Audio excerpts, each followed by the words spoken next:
iniciar aqui a nossa informação, nossa aula de hoje. Para quem está chegando agora, seja bem-vindo, seja bem-vinda.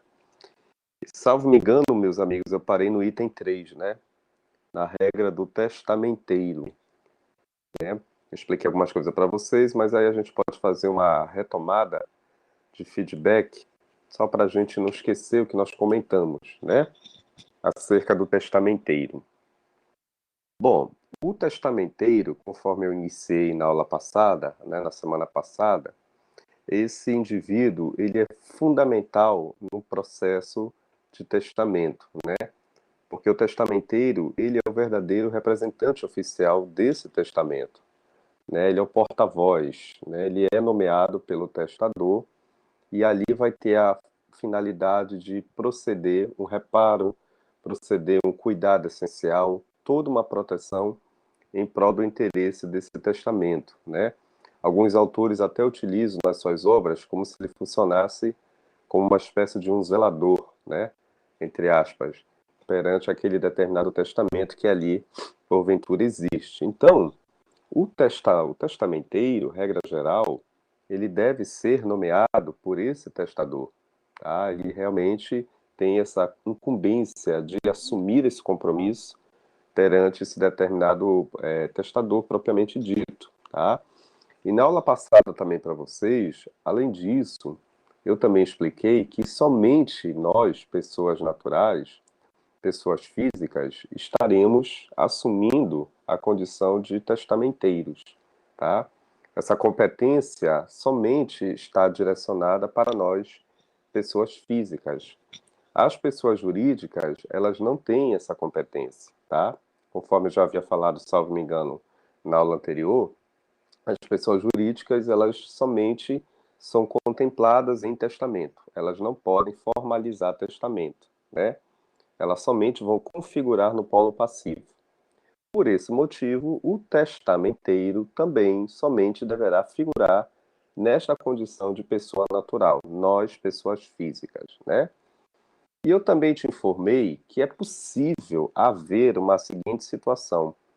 Pode haver uma determinada situação de um testamento em que assuma a titularidade de mais de um testamenteiro ao mesmo tempo. É perfeitamente possível, né? Um testamento assumir, se for o caso, a figura de mais de um testamenteiro. Isso se tratando principalmente de situações muito mais complexas, né? Pode acontecer que, de repente, aquele testador tenha disponibilizado vários acervos e que vai precisar de uma maior proteção, de uma maior garantia, de maior respaldo, né, para aquela determinada herança, para manter aquela determinada herança. Então é perfeitamente possível, né, que haja a possibilidade de mais de um testamenteiro assumir essa condição de protetor daquela herança. Isso é perfeitamente possível, haver essa divisão de tarefas, né? E também, além disso, pode acontecer que um testamenteiro posteriormente vá deixar a sua condição para que um outro testamenteiro, de uma forma sucessiva, também venha assumir posteriormente essa incumbência, esse determinado compromisso, né? Ou seja, o que eu quero dizer para ti? Que o testamenteiro tanto pode atuar, até falei isso na aula passada, né? O testamenteiro, ele tanto pode atuar de forma conjunta, né, como também ele pode atuar de forma sucessiva. Ou seja, um testamenteiro ceder a sua postura, ceder o seu lugar para que outro posteriormente venha assumir esse determinado compromisso. Claro que essas regras específicas, de uma forma conjunta ou de uma forma sucessiva, quem é que vai determinar isso, professor? Quem é que vai determinar isso é o testador, tá? Através justamente de uma das suas disposições testamentárias, que ali ele já formalizou previamente, tá? Sempre levando em consideração que o trabalho pode ser dividido, né? Ou o trabalho, de repente, pode ser de um trato sucessivo. Um testamenteiro deixa de assumir uma condição anterior para que um outro testamenteiro posteriormente venha assim assumir. Isso é perfeitamente possível, né? Essas condições, essas regras específicas, quem vai determinar, conforme eu já havia falado, é justamente esse legitimado testador, tá? E é claro que sempre as pessoas perguntam o que leva justamente a um testador nomear mais de um testamenteiro. Como já havia também mencionado, vai depender da complexidade da discussão daquele espólio que ali está sendo analisado e que está sendo discutido, tá? Quanto mais complexa for essa herança, indubitavelmente vamos precisar de maior trabalho perante esses determinados legitimados testamenteiros. É possível que esse trabalho venha a ser dividido, sem nenhum prejuízo para manter perante essa herança propriamente dita, tá? Então isso vocês não devem esquecer, que o testamenteiro pode dividir as suas tarefas ou, de repente, ele pode atuar de uma forma sucessiva, né? Perante um determinado período intervalar, o testamenteiro posteriormente assume uma condição perante aquele outro que já havia assumido previamente, né? Pode haver essa permuta, essa substituição de testamenteiros, a depender, obviamente, daquilo que vier a ser determinado pelo determinado testador, tá? Isso é perfeitamente possível, isso pode acontecer. Boa tarde, Lucas. Eu sei que você queria falar boa tarde. Tá bom, gente? Então, e dentro desse sentido, a gente analisa justamente esse procedimento, né? Por outro lado aqui, conforme eu já falei para vocês, boa tarde a quem está chegando, sejam bem-vindos, né? Quem pode ser o testamenteiro? Normalmente, o testamenteiro pode ser tanto, obviamente, sem problema, tanto pode ser um herdeiro, propriamente dito, né? Ou, de repente, pode ser uma terceira pessoa de inteira confiança do testador. Regra geral, quem normalmente assume a condição de testamenteiro é um herdeiro que está diretamente associado àquele de cujos, tá? Pode ser, de repente, algum filho, pode ser, de repente, algum companheiro, alguma companheira, alguém que esteja diretamente associado àquela herança, àquele espólio. Tem situações que, normalmente, por exemplo, a pessoa já administra, já vem gerenciando, já vem conservando aquela herança.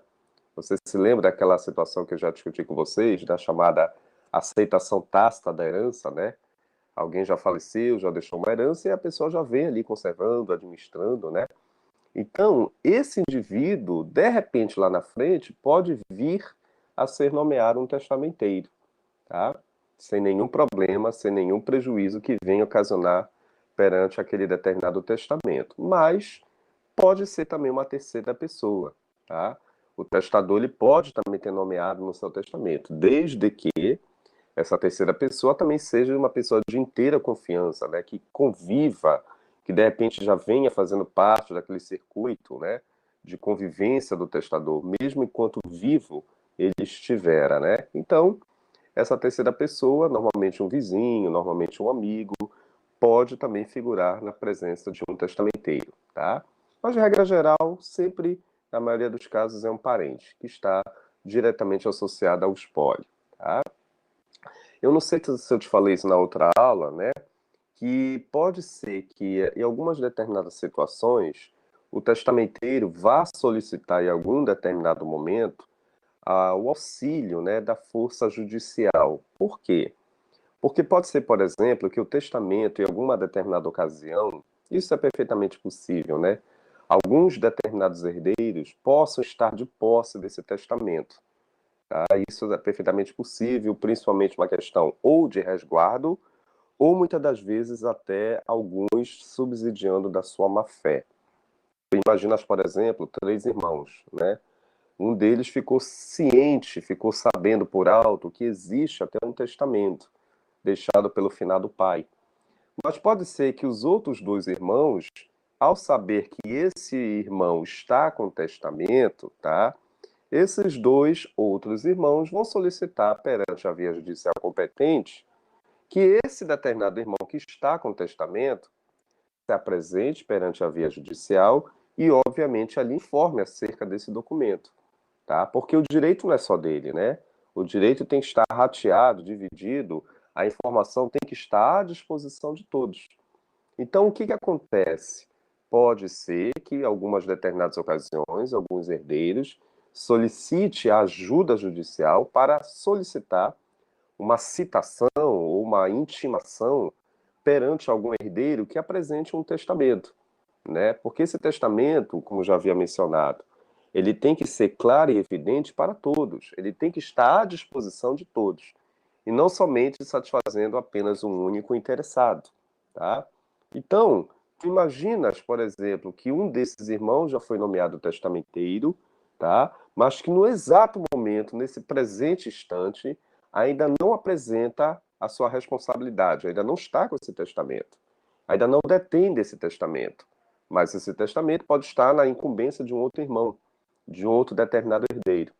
O que que incumbe a esse determinado testamenteiro? Qual é a sua finalidade? É chamar a atenção da via judicial competente, que mande notificar esse determinado suposto herdeiro, que se encontra com esse testamento, de repente até ele esteja vivenciando em outro município, muitas das vezes até distante, considerando aquele domicílio do decujus, né? E esse testamenteiro vai solicitar que o juízo venha intermediar, né? Venha fazer com que esse determinado outro herdeiro seja notificado, compareça também perante a via judicial, de uma certa forma apresente esse testamento, né? Que quem está na verdade, quem que tem que estar na responsabilidade, à frente desse negócio, é o testamenteiro. É o testamenteiro que tem que estar com a legitimidade, né? Então isso acontece muito. Alguns irmãos, porque eu também sou irmão, eu estou com esse testamento, eu estou convivendo com esse testamento, estou protegendo, mas na verdade você não foi nomeado testamenteiro, né? A incumbência é desse outro testamenteiro, é que deve estar com essa responsabilidade e que vai solicitar justamente esse aparato judicial para que notifique, né? Então é perfeitamente possível, para fim de esclarecimento, o testamenteiro é o verdadeiro legitimato, ele vai solicitar justamente uma proteção, uma garantia da via judicial para notificar outros supostos herdeiros, né? Que muitas das vezes estão com esse determinado documento e que, de uma certa forma, ali esse documento tem que estar à disposição de todos e não apenas de um único interesse, né? Então, isso é perfeitamente possível em algumas situações, né? Que, de uma certa forma, também já está inaugurando até uma má-fé, né, gente? Porque você imagina, se alguém já foi nomeado testamenteiro, mas um outro herdeiro apresenta um documento, um testamento, como ele chegou até ele esse testamento, né? Então, tem várias situações, isso pode ocasionar, até alguns casos, até alguma fraude testamentária, né? Pelo simples fato de você ter desvirtuado todo esse procedimento em prol do interesse de uma herança, né? Então, esse testamenteiro ele deve solicitar uma intervenção judicial para tentar justamente buscar o paradeiro desse suposto herdeiro que apresenta nesse exato momento o testamento. Mas ele tem que ser notificado, ele tem que ser cientificado e se apresentar perante a via judicial e levar juntamente consigo esse testamento, né? Para que depois ele vai ser lido, vai ser cumprido e vá direcionar a cota para todos aqueles que ali fazem parte, né? Desse circuito sucessório, tá? Então, normalmente acontece muito isso. As pessoas normalmente perguntam: o testamenteiro ele pode, de repente, solicitar um aparato judicial? Sim, né? Principalmente situações em que o testamento pode estar sobre os cuidados de um outro herdeiro que não está na condição de testamenteiro, tá? E é dever desse herdeiro apresentar esse testamento na justiça, tá? Porque na verdade a competência do resguardo da proteção não é sua, né? A proteção é do testamenteiro. Ele é o verdadeiro legitimado, o representante oficial. Quem deve estar à frente desse testamento para gerenciar é o testamenteiro e não fulano de tal, né? Que no presente momento o testamento se encontra com este chamado fulano de tal, tá? Então existe todo esses inconvenientes, podemos dizer assim, né? E a tarefa do judiciário é justamente tentar verificar essas determinadas circunstâncias excepcionais, tá? Então, isso é uma saída perante a via judicial para que proceda, né, o conhecimento desse testamento, para que mande cumprir esse testamento e depois registrá-lo, que é o mais importante, tá? Por outro lado, eu queria também que vocês não esquecessem, gente, que ninguém é obrigado a estar na condição de testamenteiro, tá? Uma coisa é, por exemplo, eu, enquanto testador, formalizei um testamento e nomeei o fulano de tal. Mas esse fulano de tal, ele não vai ser obrigado em querer confirmar isso. Eu acho que, salvo me engano, até comentei, né, isso com vocês na aula anterior. É um ato de mera liberalidade desse determinado testamenteiro querer confirmar ou não a sua determinada incumbência, a qual, obviamente, ali foi confirmada pelo testador, tá? É um ato discricionário da parte desse determinado sujeito, tá? Ninguém vai ser obrigado a querer estar nessa determinada responsabilidade. Porém, Caso essa pessoa queira realmente exercer esse determinado compromisso, não vai deixar de não fugir à regra de prestar um auxílio de um termo de responsabilidade para fim de assinatura, né? A pessoa de mera liberalidade, se quiser ter interesse em confirmar, claro que vai ter que assumir esse compromisso de assinar esse termo de responsabilidade de nomeação de testamenteiro, tá? Porque normalmente as pessoas perguntam: ah, o testador nomeou fulano de tal, mas ele vai ser obrigado a exercer? Não necessariamente, tá? Uma coisa é nomear no testamento, outra coisa é a pessoa querer ou não assumir esse compromisso. Claro, isso perante a via judicial competente, tá? E normalmente cabe perante esse determinado sujeito formalizar isso perante o juiz, né? Se eu tenho interesse ou não necessariamente. E aí normalmente as pessoas me perguntam, sim, e se de repente esse indivíduo não quiser exercer a função de testamenteiro? Claro que aí nós vamos partir para outras determinadas situações para que nós possamos exercer, para que nós possamos localizar quem é que pode dar continuidade a esse exercício, né? Aí dentro da regra da legítima, quem é que pode também assumir?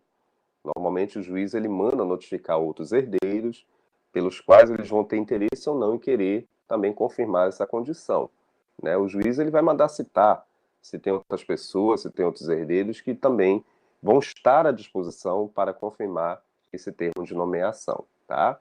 Agora, caso não tenha nenhum outro herdeiro, né, diretamente associado àquele espólio, tu imaginas, por exemplo, que o fulano faleceu e deixou dois irmãos, né?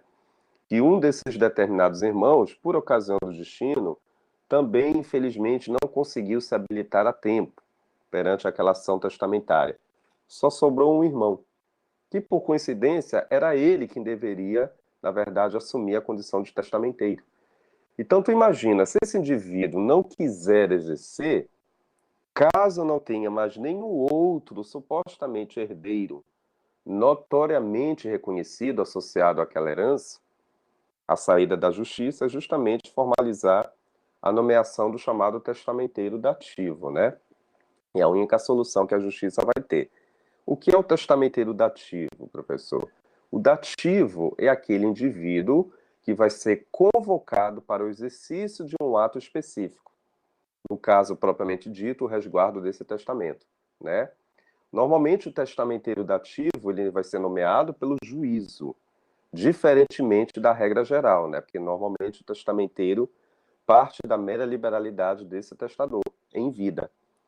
Porém, caso esse determinado sujeito, né, não possa exercer, vamos imaginar, o fulano de tal foi nomeado pelo testador, mas esse indivíduo ele não quer exercer a sua condição de testamenteiro, se de repente não estiver à disposição mais nenhum outro herdeiro legítimo, aí sim o judiciário será obrigado a nomear um determinado outro sujeito, que é o que nós vamos denominar de testamenteiro dativo.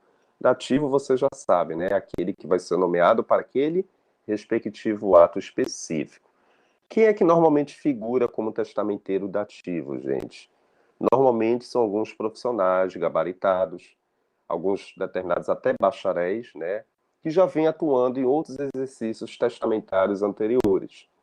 Porque normalmente as secretarias das varas competentes da família existem ali uns cadastros, né? Todos uns registros de sujeitos que já exerceram a atividade da testamentaria em feitos anteriores. E fica ali registrado no sistema, né? Então, normalmente o juiz ele manda verificar perante aquela lista, né, quem é que pode estar à disposição, quem é que pode exercer esse ato da testamentaria, caso realmente não exista nenhum outro herdeiro legítimo dentro daquela ordem de vocação hereditária que possa assumir essa condição de herdeiro testamenteiro, né, diante da ausência, né, diante da negativa daquele outro pretérito que não quis exercer. Então o juiz vai analisar, né, realmente esse indivíduo ele pode exercer, ele está apto, então nesse caso eu vou nomear, né, o testamenteiro dativo. O trabalho desse testamenteiro dativo vai ser quando? Vai ser enquanto existir a função do exercício dessa herança. Enquanto não existir a partilha propriamente dita, né? O testamenteiro ele vai perdurar o seu trabalho enquanto esse testamento está sendo analisado, está sendo cumprido. Claro que vai fechar o seu ciclo a partir do momento que for ratificado as cotas das partilhas. E aí sim deixa de exercer a tarefa do testamenteiro, tá? Então, por conta disso, esse determinado testamenteiro dativo, ele deve ser nomeado obrigatoriamente pelo juízo mediante a ausência de herdeiros legítimos, que obviamente pode ser, né, que de repente algum determinado indivíduo tenha nomeado fulano de tal como testamenteiro, mas diante da negativa desse sujeito, né, não exista mais ninguém que vai querer se nomear enquanto testamenteiro. Então a herança precisa de alguém, né? No caso a herança testamentária precisa de um porta-voz. Então leva ao judiciário nomear o chamado testamenteiro dativo, tá? Agora, uma coisa que você não pode esquecer, seja qualquer modalidade de testamenteiro, o testamenteiro legítimo ou o testamenteiro dativo, tanto um quanto o outro, meus queridos, é necessário que eles confirmem as suas plenas capacidades. A capacidade plena, ela não pode deixar de não ser realizada. Isso até uma importante informação que eu trago para vocês aqui, cabe até uma observação, porque eu não sei se vocês se lembram na aula passada que eu expliquei que no caso dos testadores, né, não necessariamente você, como regra geral, tem que apresentar sempre uma capacidade plena, né? Eu te falei nas aulas anteriores que o testador, de repente, ele pode figurar até na condição de relativos incapazes, né? De uma relativa incapacidade. Diferentemente aqui na figura do testamenteiro, tá? Cuidado com isso. Seria bom que vocês anotassem essa diferença, tá, gente? O testamenteiro sempre tem que figurar com a sua plena capacidade sucessória e civil. Isso é matéria de OAB, gente. Isso pode cair numa questão, tá? Essa mesma regra não se adequa, não é a mesma coisa para o testador. O testador pode também ser uma pessoa com relativa incapacidade. Agora, no testamenteiro, não, tá? Porque no testamenteiro você vai exercer um munus público, tá? Você vai exercer uma função direta associada ao Estado jurisdicional. É uma competência pela qual você não pode deixar de não formalizar. E nesse caso dessa competência, exige uma plena capacidade, tá? Então, os relativamente incapazes não podem estar figurados enquanto testamenteiros. Eles podem ser testador, mas eles não podem figurar como representantes oficiais desse espólio reconhecido em sede de testamento, tá? Isso é perfeitamente já uma regra, isso já está pacificado pela jurisprudência, tá? Diferentemente da figura dos testadores, tá bom? Isso é só para deixar bem claro. E uma outra informação que também apresenta aqui no material de vocês, que é importante também vocês não esquecerem, tá? Vamos imaginar, por exemplo, que esse indivíduo, ele até presente, já confirmou a sua plena capacidade civil, ou seja, ele já tem 18 anos completos, já apresenta todo o procedimento ali sacramentado. Porém, se amanhã ou posteriormente, olha lá, se amanhã ou posteriormente ele vier, de repente, a adquirir de uma forma superveniente uma incapacidade, tá? Olha lá, eu não estou dizendo que ele é incapaz, eu estou dizendo que ele adquiriu uma incapacidade de uma forma superveniente, tá? Então vamos imaginar que Deus o livre e o guarde, ele sofreu um acidente, né? Infelizmente se tornou uma pessoa com deficiência, tá? Ele de repente sofreu ali algum problema psíquico. Então, nesse caso, de uma forma superveniente, ele adquiriu uma incapacidade.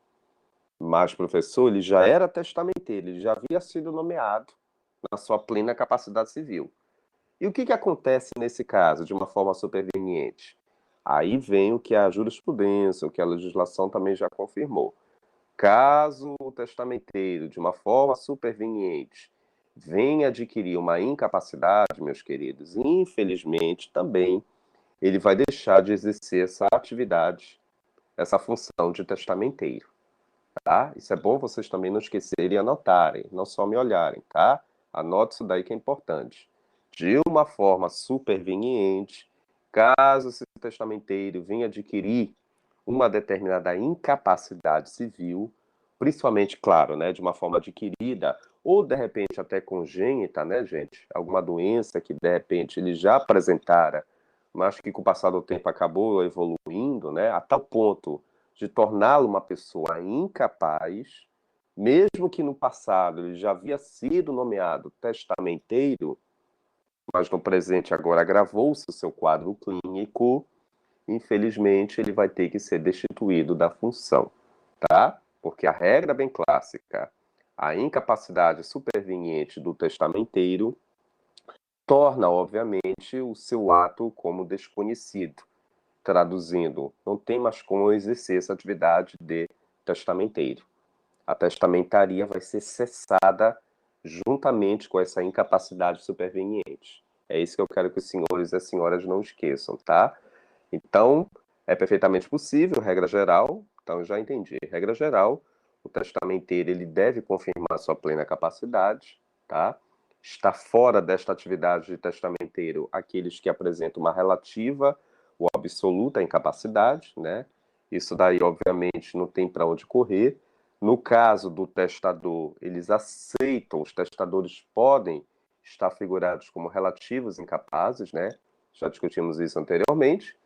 E também não esqueçamos, né, que se de repente o testamenteiro adquirir uma incapacidade, de uma forma também superveniente, a sua função de testamentaria vai ser cessada, né? Ele não tem como exercer juntamente essa função, mesmo que ele tenha adquirido de uma forma superveniente, tá? Com o passar do tempo, infelizmente agravou a sua situação e aí ele acabou adquirindo uma incapacidade civil. Nesse caso, cessa a sua atividade da testamentaria, tá? Ficou claro isso, gente?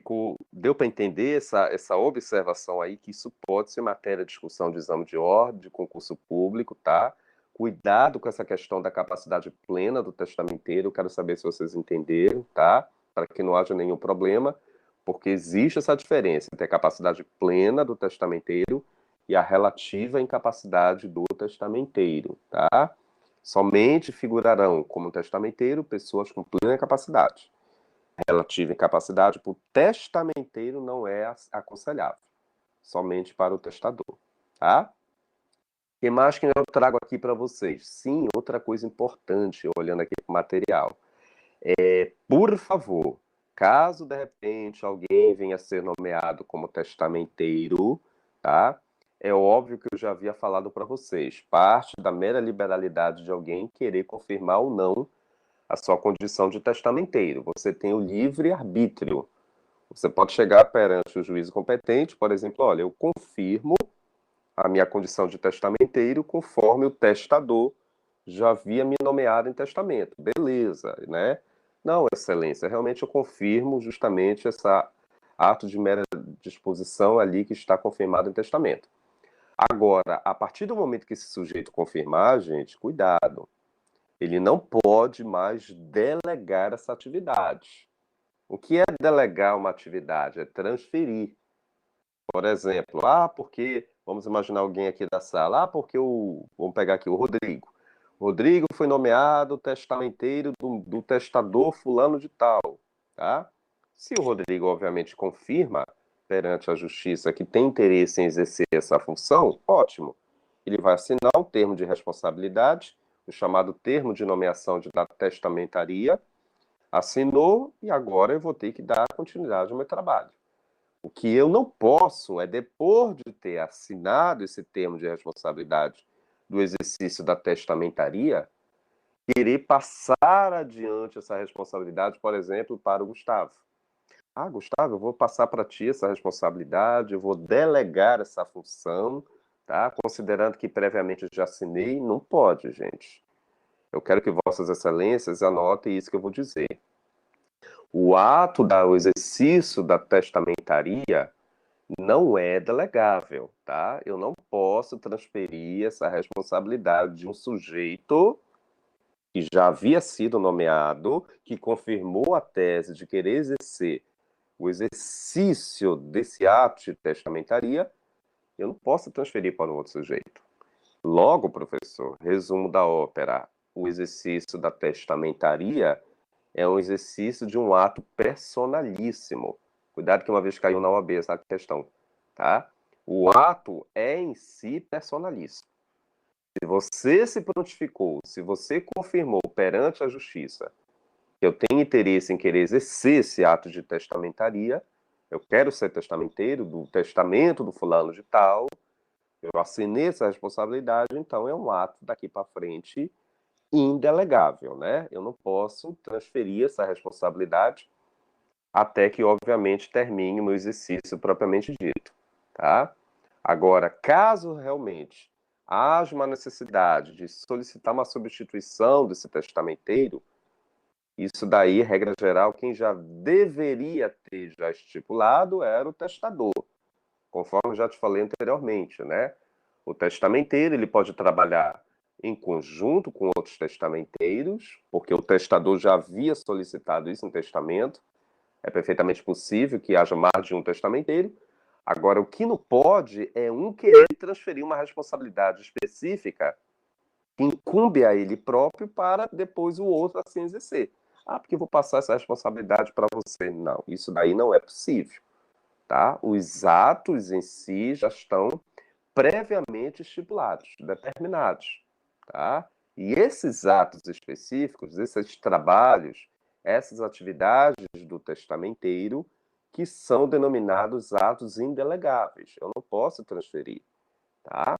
O que pode acontecer é que, posteriormente, um testamenteiro, depois de ter finalizado todo o seu trabalho, aí sim ele pode ser substituído por um outro testamenteiro, tá? Mas o que eu quero que vossas excelências aqui da sala não confundam, uma coisa é, não posso transferir a minha responsabilidade dos meus atos.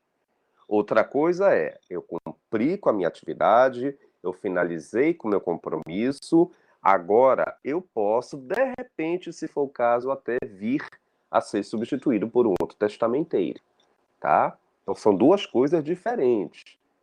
Não é porque eu já estou exercendo uma atividade de testamentaria que agora eu vou querer transferir uma responsabilidade que me incumbe, que eu tenho que realmente confirmar para que depois o outro sujeito venha exercer. Isso daí não é possível, tá? Agora, quando realmente já finalizei, se de repente já estiver estipulado pelo testador, dentro de um determinado período, muitas das vezes, né? Vai depender justamente da redação que o testador já havia formalizado em testamento, né? Durante um determinado momento, o fulano de tal deverá realizar o cumprimento, por exemplo, da quitação desses impostos, durante os meses X a Y. A partir do momento que finalizar esse trâmite, aí sim o testamenteiro fulano de tal irá substituir o anterior para dar continuidade ao gerenciamento ao exercício da testamentaria. Tu percebes que esta redação aí, quem é que está dando ordens? Na verdade, quem é que já deu ordens? Foi o testador, tá? Agora, enquanto eu estiver exercendo a minha atividade, enquanto eu estiver gerenciando, cumprindo com esse testamento, eu não posso querer passar adiante uma responsabilidade que é a mim que incumbe, né? Se o fulano já foi nomeado, ele vai ter que exercer a sua tarefa. Regra geral, tá? É óbvio que uma vez já me fizeram uma pergunta, ah, professor, mas pode acontecer alguma situação excepcional, aquilo que eu já falei, né? De uma forma superveniente, o indivíduo acabou adoecendo, adquiriu alguma anomalia, adquiriu, de repente, alguma doença. Bom, acabei de explicar para os senhores, né? Se de repente, de uma forma superveniente, o testamenteiro não estiver, não puder mais exercer a sua atividade, gente, é claro que ele deverá ser o quê? Destituído da função, né, gente? Ele vai ter que ser afastado da função para que um outro testamenteiro, indubitavelmente, vá dar continuidade. Isso é perfeitamente possível, né? De repente, até o testador em vida já se preocupou com essa situação. Caso ele não tenha feito em vida esse procedimento de substituição, aí sim o Ministério Público vai solicitar perante a via judicial, se for o caso, até nomeando um testamenteiro dativo, né? Caso de repente não exista mais nenhum outro herdeiro legítimo apto a exercer essa testamentaria, tá? Então, Vossas Excelências, falando de uma forma bem calma para vocês, mais uma vez eu repito, quando você estiver exercendo a atividade do exercício do seu ato de testamentaria, esse dever de casa, essas atividades, esse papel que você está exercendo, esse gerenciamento desse testamento, a administração como um todo desse testamento, essa tarefa é sua, tá? Você não pode passar adiante essa responsabilidade, tá? É um ato personalíssimo, somente incumbe a você, tudo bem? Então, se eu estou à frente, professor, eu devo permanecer, regra geral. Tá?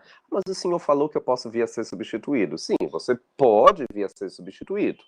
Ou de uma forma superveniente, como você já sabe, né?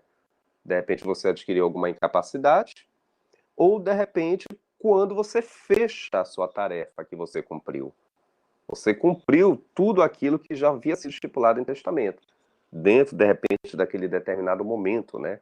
Que o testador já havia ali já comprovado, já havia finalizado, tá?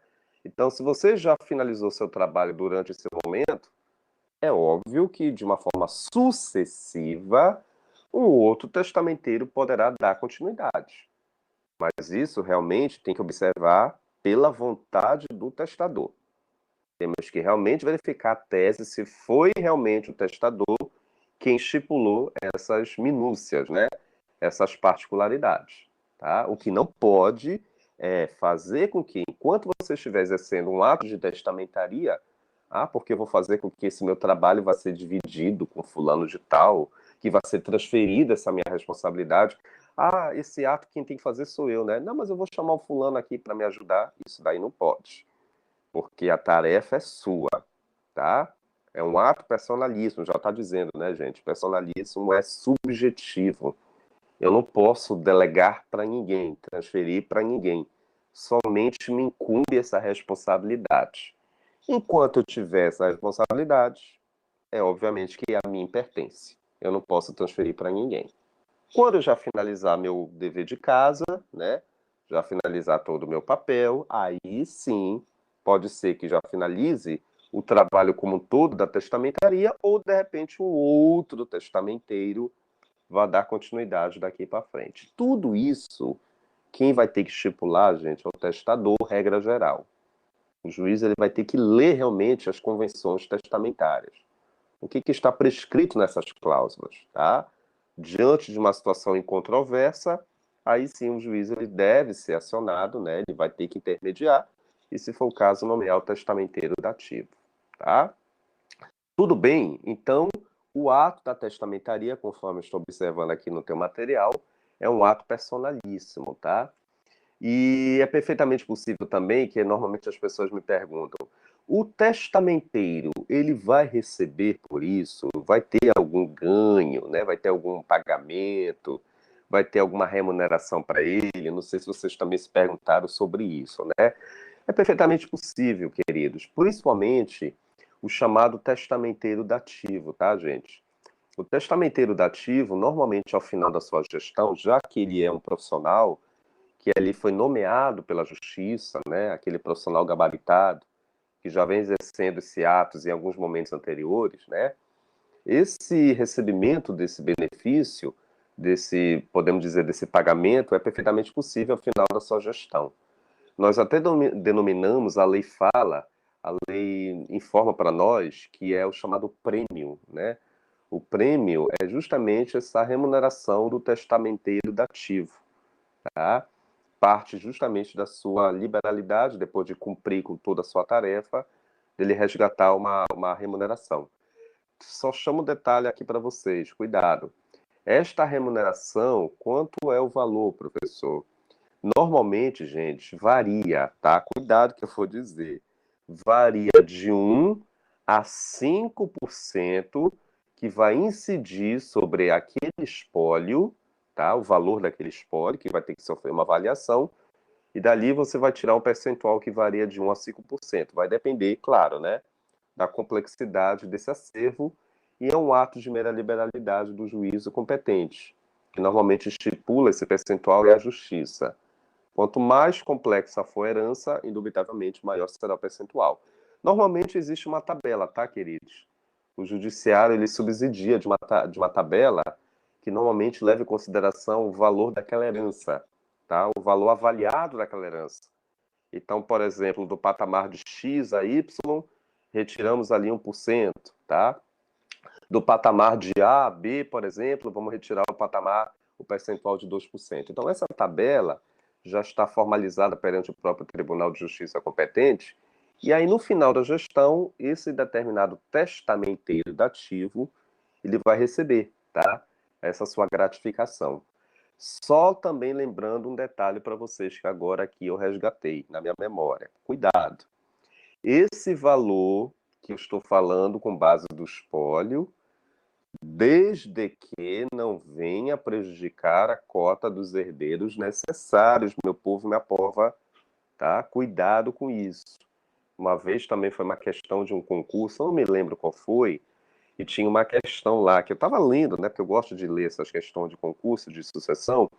E aí o examinador perguntou: por que a remuneração do prêmio em prol do testamenteiro dativo vai incidir, inclusive, sobre a cota da herança dos herdeiros necessários? Pelo amor de Deus, gente, não deve incidir, tá? Era V ou F, salvo me engano, alternativo. Tá? Quem colocou V e errou feio, né? Porque o prêmio, essa remuneração, ela deve incidir realmente no espólio, contanto que não venha prejudicar a cota dos herdeiros necessários. Até porque a resposta é óbvia, né, gente? A cota dos herdeiros necessários já deve estar resguardadas, respaldadas, inclusive nem sequer, né, já serem trabalhadas ali nesse testamento. Pelo contrário, elas vão ser mencionadas, mas elas não vão, de uma certa forma, diretamente fazer parte de cálculo em sede de testamento, tá? Havendo herdeiros necessários, as suas cotas já são previamente resguardadas, tá? O que normalmente nós trabalhamos muito mais em testamento são as chamadas cotas disponíveis, tá? Então, esta remuneração do determinado testamenteiro dativo, esse percentual, ele vai sim incidir no espólio, mas contanto que não venha incidir sob as cotas dos herdeiros necessários, tá?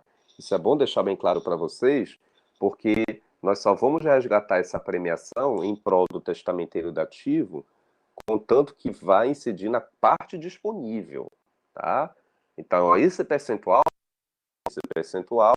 eu vou descontar na parte disponível, mas eu não devo descontar justamente na cota dos herdeiros necessários. Isso daí, se de repente acontecer, é passível de ser anulado todo esse procedimento, tá? Aquele porventura herdeiro que se sentir prejudicado, ele pode ingressar como anulatório, tá bom? Então isso é que obviamente nós não devemos deixar de não mencionar. E outra coisa também que eu quero deixar bem claro aqui para vocês, ainda em sede de testamenteiro, tá? Tu sabes que nem todos os testamentos, por incrível que pareça, vão precisar da figura do testamenteiro. Isso daqui a pouco nós vamos comentar lá na frente, quando nós estudarmos as modalidades testamentárias, mas existe algumas modalidades, tomando aqui como exemplo, principalmente o codicilo, tá? Não te preocupa que lá na frente eu vou te explicar o que é codicilo. Mas essa modalidade descarta, por incrível que pareça, a figura do testamenteiro, tá? O codicilo, quando eu te explicar lá na frente, são para aqueles determinados testamentos que normalmente observam o objeto de pequenos valores, de pequena monta, tá? Que normalmente não ultrapassa 1.000 salários mínimos, tá? Isso normalmente nós vamos discutir até em sede de arrolamento sumário. Não te preocupe que isso lá na frente eu vou te explicar melhor. Porém, o que eu quero que você não esqueça é que nem todas as vezes testamentos vão precisar da indicação imediata de um testamenteiro. No caso, por exemplo, aqui do codicilo, a gente pode descartar. Depois, lá na frente, nós vamos estudar isso. Mas já adiantando, né, que normalmente alguns alunos me perguntam, professor, todos os testamentos têm que ter testamenteiro? Nem todos, tá? Aqueles mais simplórios, aqueles mais simples, que obedecem o valor a quem, que não ultrapassa até 1.000 salários, nós podemos descartar a figura do testamenteiro, como, por exemplo, o próprio codicilo, tá? Sim, olhando aqui ainda para o teu material, tá? Por favor, não esqueça, gente. É possível que também o testamenteiro venha a ser removido da sua função de testamenteiro propriamente dito. Cuidado com isso daí, tá? A questão da remoção da testamentaria. Pergunta que não quer calar.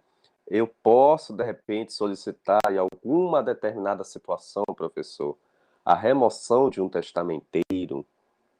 É possível, gente. Incrível que pareça, infelizmente, em algumas situações excepcionais, pode ser que algum testamenteiro, infelizmente, venha agir de má fé.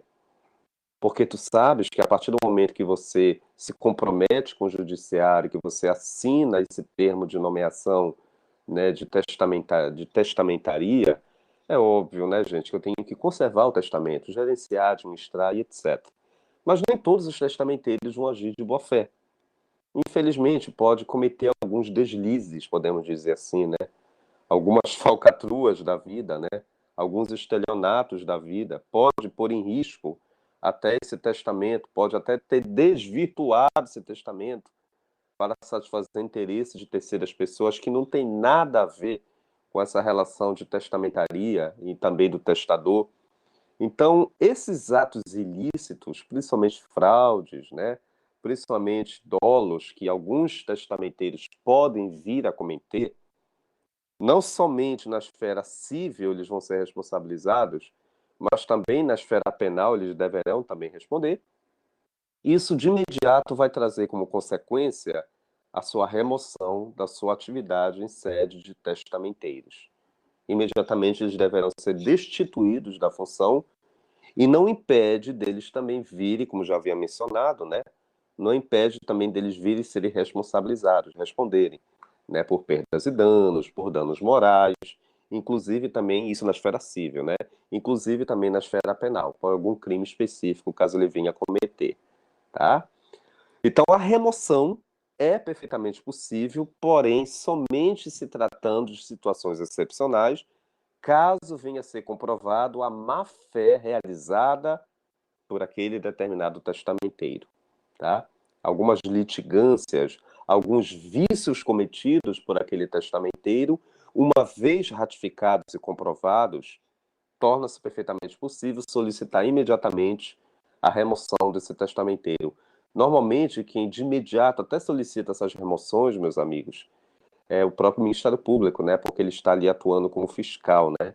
Perante aquela ação daquele determinado testamento que ali já existe. Tá? Então, o Ministério Público ele está fiscalizando direto. Se ele entende, se ele perceber que o testamenteiro está desvirtuando a sua atividade, imediatamente ele vai solicitar perante a via judicial que tome medidas de caráter urgência e a primeira delas é imediatamente a destituição desse determinado testamenteiro, seu afastamento definitivo e a sua responsabilização, tá? Agora, como eu coloquei também aqui no teu material, às vezes pode ser que haja uma tão somente, melhor dizendo, exoneração do testamenteiro, tá? O que é uma exoneração, gente? Aquilo que eu comentei. O testamenteiro, ele pode, em algumas situações, de repente, até desde que ele comprove e desde que também ele venha justificar a tese, né? De repente ele pode pedir e solicitar sua exoneração. Aquilo que eu comentei previamente no caso da superveniência de alguma enfermidade, de alguma doença, tá? Ele mesmo ali está se exonerando, porque pode ser que ele não vá dar conta da sua atividade em alguns momentos posteriores.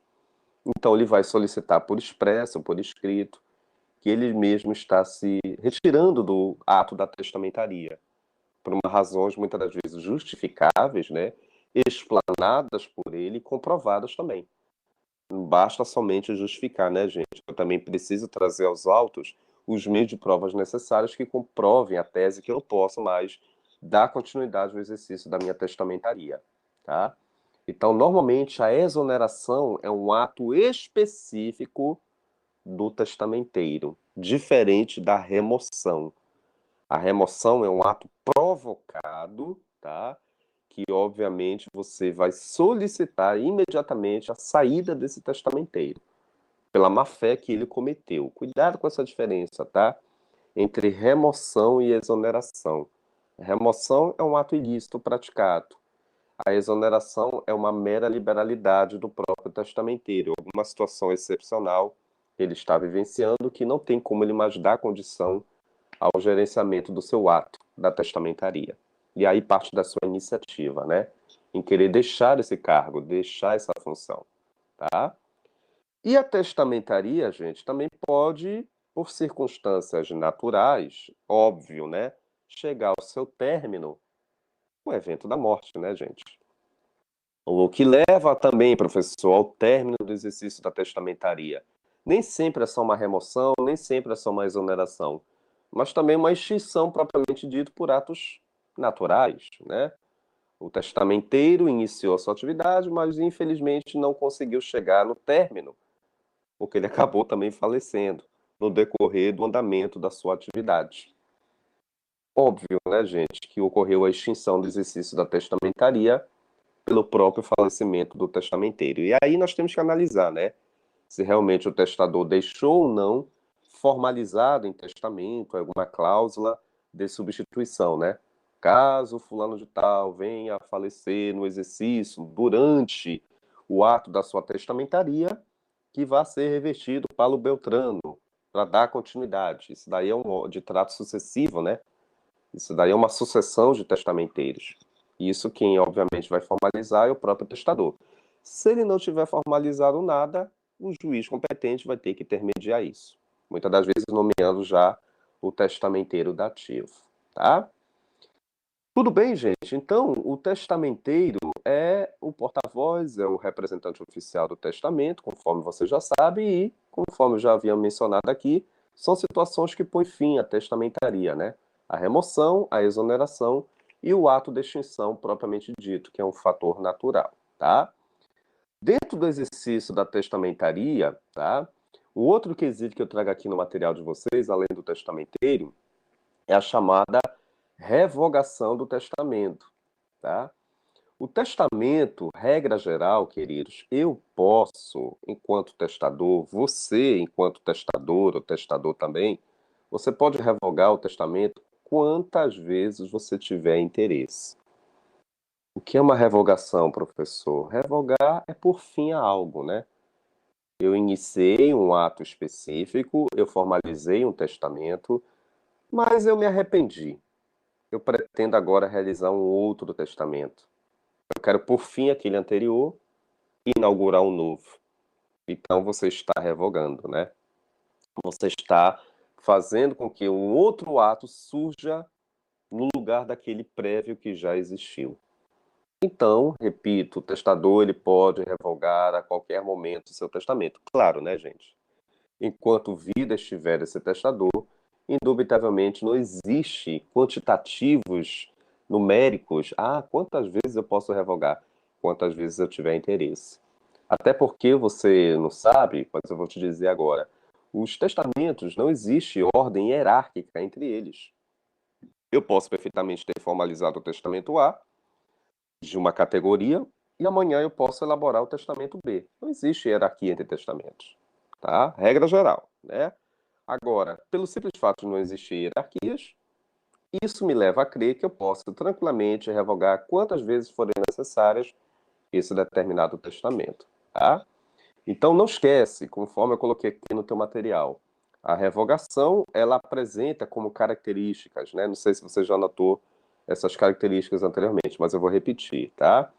Por se tratar de um ato unilateral, por se tratar de um ato discricionário, por se tratar de um ato que exige uma motivação, por se tratar de um ato que exige também toda uma solenidade da liberalidade partindo desse próprio determinado testador. Essas características fazem parte de todo o circuito do certame testamentário, tá? No caso propriamente dito que o testador vai se subsidiar. E outra coisa importante que conforme eu coloquei aqui, tá? A revogação, ela pode ser analisada sob duas principais óticas, duas principais modalidades, tá? Ou você realiza essa revogação de forma expressa, ou você realiza essa revogação de forma tácita. Então, olha lá, veja bem. Já que você utiliza de uma forma unilateral, discricionária, né, conforme eu já havia mencionado, parte da sua iniciativa, né? Bom, eu quero formalizar uma revogação por expresso. Ou não necessariamente, professor. Eu quero realizar uma revogação de forma tácita. O que diferencia uma da outra, né? Bom, a regra geral normalmente é por expresso. Por quê? O que é a forma por expresso? Você vai se subsidiar de um documento, quer seja uma escritura pública, quer seja um documento particular, né, que você depois vai levar em cartório para fins de reconhecimento, né, de formalização. São mecanismos pelos quais você ali já está outorgando, através de alguma convenção, a sua verdadeira intenção de querer revogar aquele testamento. Então, por exemplo, no ano passado eu realizei um testamento, elaborei, mas agora eu pretendo formalizar um novo. Então, eu vou ter que deixar bem claro isso, eu quero revogar aquele anterior. Eu vou utilizar da regra geral, normalmente vou utilizar da forma por expresso, né? Eu vou ao cartório competente, vou formalizar lá uma escritura, ou de repente já levo um documento particular meu que eu já havia confeccionado no meu escritório, na minha residência, pelo meu próprio punho, e levo para fim de reconhecimento em cartório, para fim de formalização. Isso, obviamente, você está transparecendo, você está confirmando uma revogação por expresso. É um ato perfeitamente ilícito, tá? Outra coisa importante que muitas das vezes é até curioso, tá, gente? Vamos imaginar, por exemplo, que hoje é dia 20, né? Aliás, hoje é dia, esqueci, hoje é 12, né? Olha, 12 de maio. Vamos imaginar que hoje você revogou o testamento do mês anterior.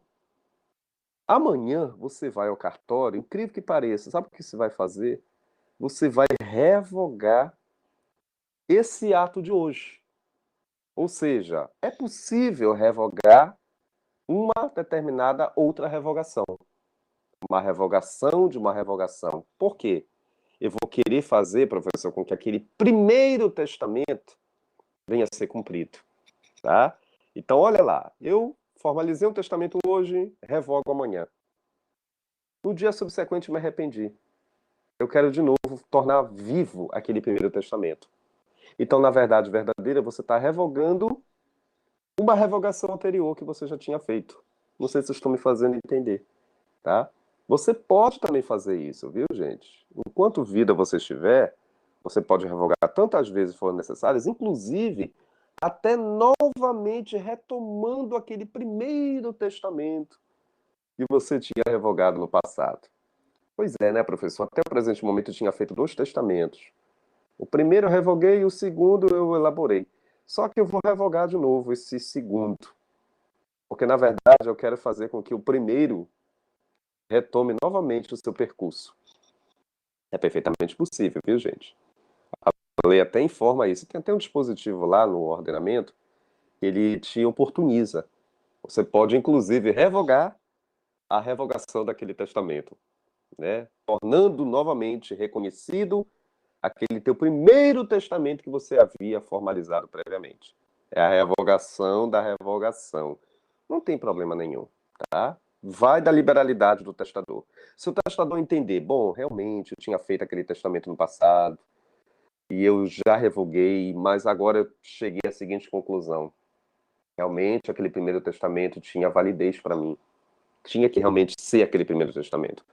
Então você normalmente vai tornar vivo esse primeiro testamento, né? Então eu estou fazendo uma revogação de uma revogação. Traduzindo em miúdos, eu estou dando vida àquilo que eu já tinha elaborado. Isso é perfeitamente possível? É perfeitamente possível, tá? E para garantir a maior segurança para você, formalize isso por expresso, né? Você vai consignar isso normalmente até em sede de uma escritura, porque ali você está tornando reconhecido aquele seu primeiro ato que você havia feito. Isso daí é perfeitamente aceitável, tá?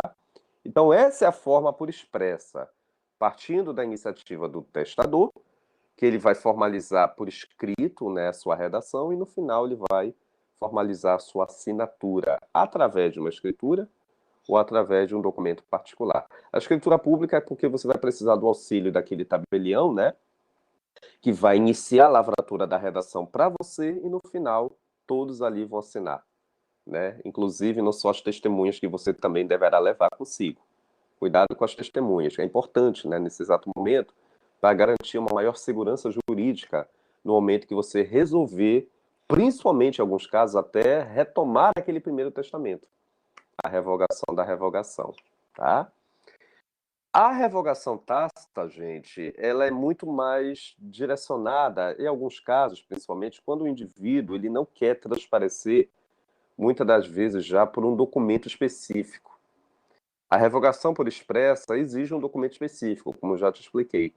A tácita, basta que você formalize um outro testamento, conforme eu já havia te falado, né? Se você fez um testamento, um novo testamento, teoricamente esse novo testamento está revogando aquele primeiro que você fez.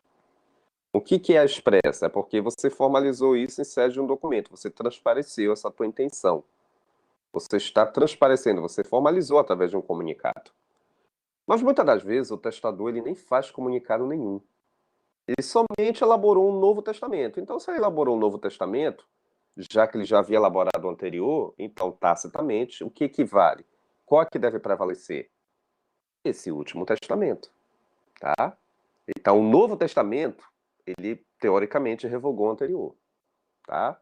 Por isso que normalmente eu aconselho às pessoas, os clientes, para garantir uma maior segurança, quer queira ou quer não, seria interessante que nós formalizássemos sim um comunicado por expresso, tá? Ah, professor, mas o senhor acabou de dizer que um testamento, sim, mesmo que exista um Novo Testamento, mas para formalizar a melhor intenção do testador, é importante que ele informe, né, a sua verdadeira intenção.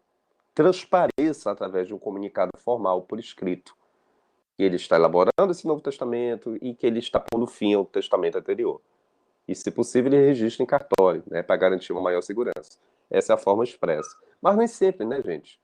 Às vezes pode ser que o testador ele realmente não tenha formalizado nenhum comunicado por expresso, mas simplesmente ele só elaborou um Novo Testamento. Então, pelo simples fato de ele ter elaborado um Novo Testamento, tacitamente o anterior foi revogado, tá? Agora tem umas situações bem interessantes, né? Porque a revogação, gente, você pode querer revogar por completo todas as disposições testamentárias, todas as cláusulas, ou não necessariamente. Fica a teu critério. Você pode, de repente, até parcialmente revogar as tuas convenções testamentárias. Vamos imaginar que teu testamento, por exemplo, apresente 10 cláusulas testamentárias. Professor, eu quero revogar todas. Então, é uma revogação total, tá? Você está formalizando ali, você está pondo fim o testamento como um todo. Agora, você pode chegar comigo, não, professor, eu quero revogar daquelas 10 cláusulas testamentárias ou convenções, a metade, de uma forma parcial, ou pelo menos 4 ou 6.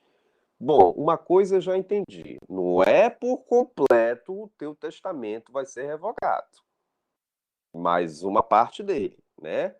Quero te dizer de imediato que uma das convenções vão deixar de apresentar suas veracidades. Agora, interessante, gente, isso acontece muito na forma tácita. Tu acreditas que algumas situações, por exemplo, pode de repente até dois testamentos ao mesmo tempo lá na frente serem reconhecidos?